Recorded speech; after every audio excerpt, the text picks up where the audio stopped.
बची के बचा के लागी ना तनिको पाला हो। जब उठे के पीछे करी दसी हर जाला हो, मजा आवे लागे जतन भीतर चला हो।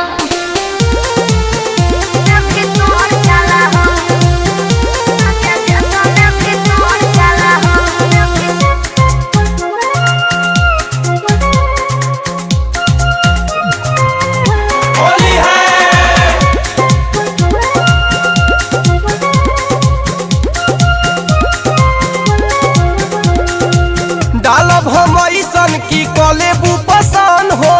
साचो जीजा जी अब तो करे लगल मन हो।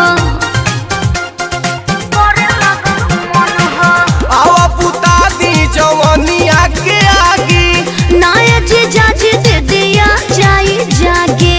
होली में जानी तू डर ए साली, हाथे पिचकारी हमर धार हो। जब उठे के पीछे करी दसी हर जाला हो, मजा आवे लागे जतन भीतर चला हो।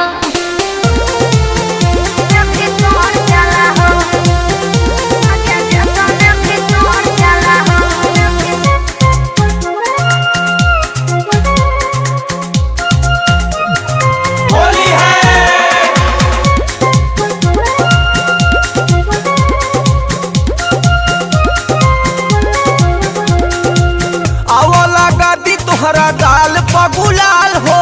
चलियो लेटावा करो लहंगा लाले लाल हो।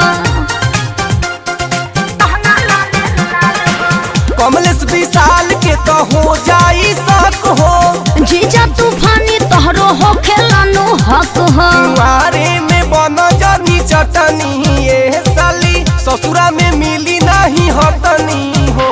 जब उठे के पीछे